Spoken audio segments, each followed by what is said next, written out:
kuona mm. Mm.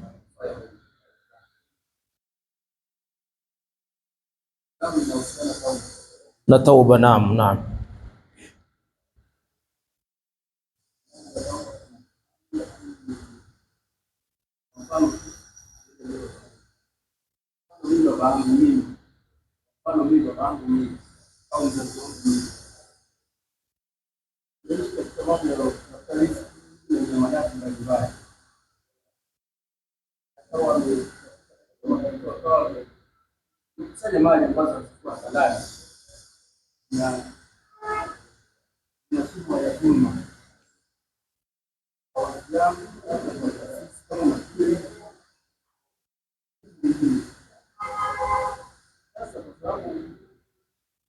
Tauba ni baina ya Allah na mja wake. Wangu wakati anaondoka hata tauba wangu kafa kaondoka, zile mali alizotuma za timu zile niachia mimi na ndugu zangu. Sisi watu wazima tunajua pale moto na kelele, baba alizulumu pale, alizulumu. Je, kwa baba kaondoka, kwenda kalifanya tauba na yeye na ndugu. Je, tauba kama alifanya ikikubaliwa inakuwa ni automatic na zile mali za watu, au ile tauba inakuwa ni tauba ya kusamehe kama yeye alipoondoka, ile mali zinaendelea kwa mzigo, sisi tuzirudishe au tuendelee na sisi kuchuma mali za dhulma zile kwa hai?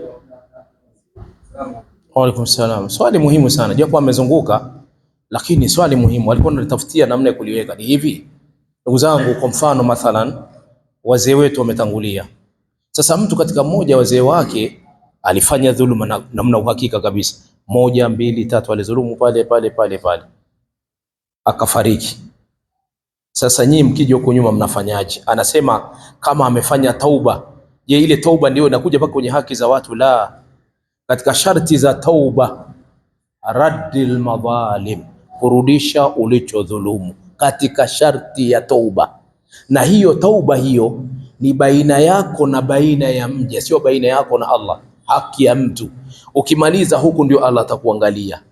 Kwa hiyo bwana, ni hivi, uzuri mna uhakika pale kadhaa, rudisheni yote ili mumpe nafuu huku, hatopata nafuu katika kaburi. Adhulmu dhulmatin yawma alqiyama, dhulma ni giza siku ya kiyama.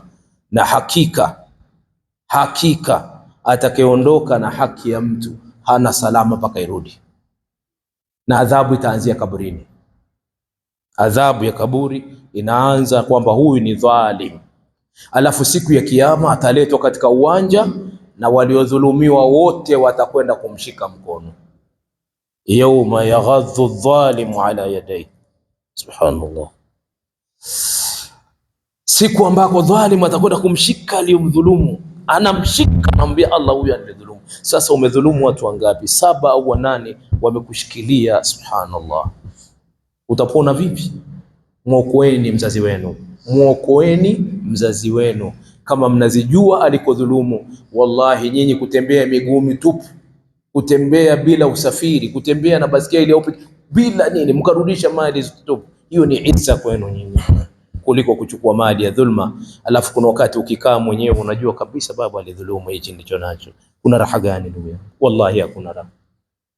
Bora ungekufa kwamba njaa ikuue, lakini ulirudisha haki za watu, umemnusuru baba yako na umejinusuru na wewe pia. Sio kwamba utapona wewe, kwa sababu umerithi ukiwa unajua.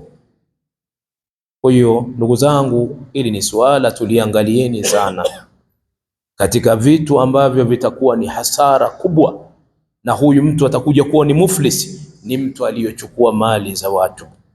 Huyu mtu siku ya kiyama na hali mbaya sana.